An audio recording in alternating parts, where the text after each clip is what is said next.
Hey guys, it's Mary and I'm back with a process video for you today. Today I'm working on my Christmas Stories album. I don't do December daily. It's too daunting for me, but I love to document December, so I just call it Christmas Stories. And what I'm doing here is I'm going to make a big mess.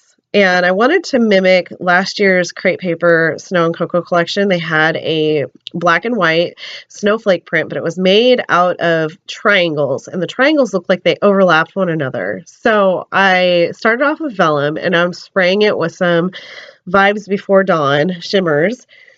And this is going to have a real nice shimmer to it, and I'll show you a close-up of that in a second. Look at that shimmer. I love it. So you want to tape it down onto your mat if you're going to work with vellum and you're going to make it wet, because it will curl up just like it did on the edge on the top right there. But I think that this is going to be perfect for that overlapped look, and in the end it really does mimic that paper from last year's snow and cocoa collection. So what I'm doing now is I've grabbed my 1-inch square punch, but there are two different sizes of triangles in that collection, so I did have to cut it down with my my blade, and I decided to do 1.5 inch since I was working with 1 inch, and the other one was just slightly bigger, and it worked out perfectly. So these are 1.5 inch squared, and so if you're following along with all of the other sparklers this month, we are focusing on using our tools, and so that is why I am using my square punch. So in order to make a triangle, you just want to make sure to clip it together and cut it down the middle, and they will all be even, and it works out great. So I do that for both the smaller size and the larger size. And then I have a bunch of them. I also did it in some shimmers in some of the other colors that I had, but I decided not to use those colors. I've been sick this week, so I really just wanted to play with paint and get messy. I didn't really feel like doing much of anything else, but this ended up turning out to be a fun project in the end, and it got my mind off of the sickness.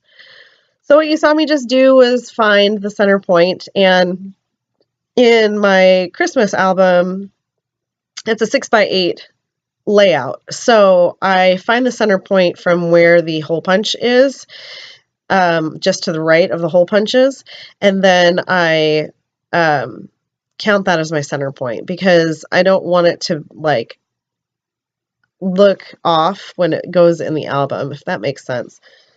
So I am going to put you on super fast speed, and I could have cut this out and just showed you what it was like in the end, but I just had so much fun watching this process build up into a snowflake just from these triangles that I thought that you guys would have fun watching it too.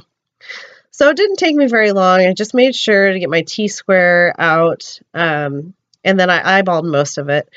And I just like the way that it looks. I ended up adding a couple extra triangles than what was in the Snow and Cocoa original design, because it just looked a little bit better.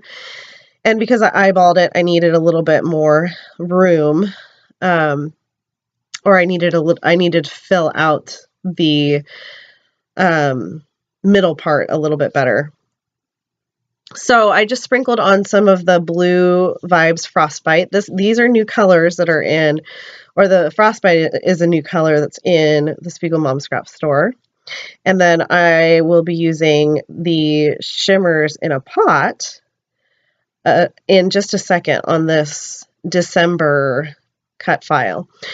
So I just get my fonts off of DaFont. They're free, and if you want to know what font I used, I can definitely do that for you, or I can let you know what I used. I don't remember the name of it off of the top of my head, but I have been really loving the big letters that people are using and watercoloring on their layouts lately. I think that they came from the new Dear Lizzie line, and I don't have any, and I don't necessarily want to purchase them, but I really love the look of it. So I just cut the cut file out on watercolor paper, and I glued probably 5 or 6 of those together, and let it sit for a minute so that it would cure and be nice and hard, and it turned out to look like a giant chipboard piece, and it was super awesome. So now I'm taking the Buddy's favorite color in the Shimmerz pot. These are liquid already, so you don't have to add water to them. And they are super sparkly. Now, this is the first time that I've really played with these, and so I didn't really know how they would react. And I was thinking that maybe if I sprayed more water on it, that it would bleed like a watercolor would, or maybe the mists that you would get in the container. And it didn't. But I think that this is the beauty of working with new products, is that you get to experiment, and the more that you play with them, the more you know how they're going to act. And that was the case definitely with this piece. And I just love how it turned out. And even when I pulled up all that color and it left this pink behind, it's really sparkly. And I think it's so, so pretty. Man, the camera does not do this justice. Oh, so pretty. So I thought originally I'd put it on the right-hand side, but I didn't like how it looked. And so I just put it right over the top of my little frosty picture. I love this picture. This is our backyard, and it's looking out onto the vineyards. We've had some freezing fog over the last few days, and I love this picture because there's a pumpkin and on the bottom on the grass, and so it really shows that change of season, because it really is still fall, but it's turning into winter, and so it looks like winter outside, and yet there's still a pumpkin there. So it's the perfect photo to describe this time of year. I will probably document that picture more than once because I want to put it in my traveler's notebook as well. I went back and forth on whether or not I should use this picture. I, in the end, decided not to use that picture on the top right because I needed a spot to journal a little bit and tell the story about that day.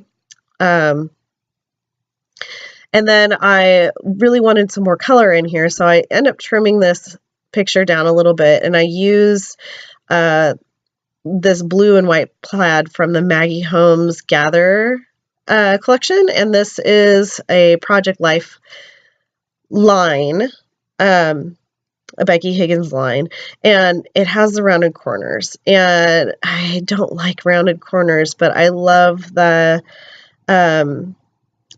collection, and so I hold on to it and I use it anyway, even if it has rounded corners. But in the end, it didn't bother me too much because it was just that bottom picture that had rounded corners. And then I'm going to play with this brad here. I put a little thread nest down underneath it, and I'm fiddling around with that, and then brads are the devil. That's all I can say. I have a bunch that I have put in my kind of little tray for my Christmas Stories album, and I'm bound and determined to use them, and to use them all up, because they're pretty, but they are a pain in the butt. I just do not like brads. So I'm trying to figure out what kind of a paper am I going to put up on the right-hand side. I almost went with this. It's kind of like a pink background color, and then it has stars on it, and it's from this year's Crate Paper Follow Law collection. But I decided not to go with it.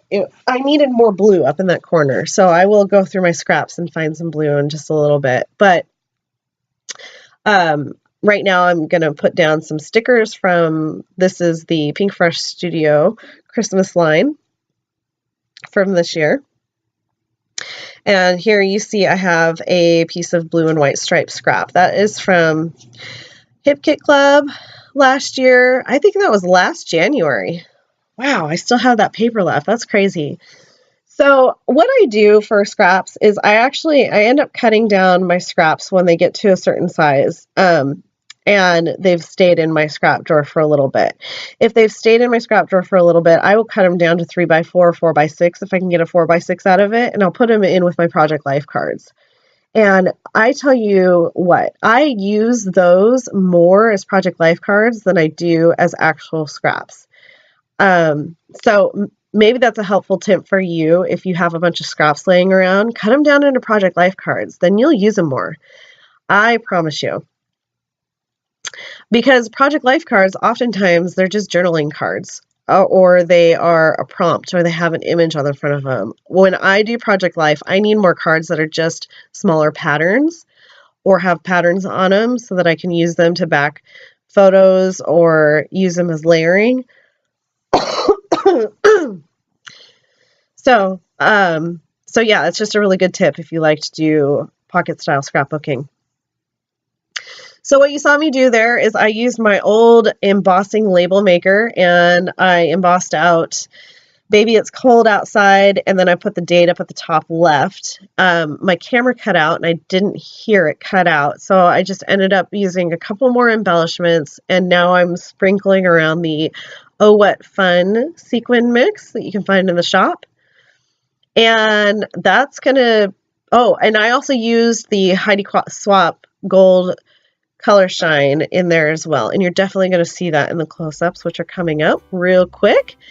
And that's it, you guys. Thanks so much for popping in and watching my Christmas Stories album process. Let me know in the comments below if you do document your December, and what do you do? Do you do December daily? Do you do maybe a traveler's notebook or just 12 by 12 layouts? Leave me a comment down below and let me know. I'd love to hear. Anyway, don't forget to go over to the SpiegelMom Scrap Shop and grab you some sequins and some new Shimmerz products before I get them all, because I will. I'll go in, I'll buy them before you do. And don't forget, you can save 15% off with my code, which is coming up. All right, my lovelies, I'll talk to you later. Bye.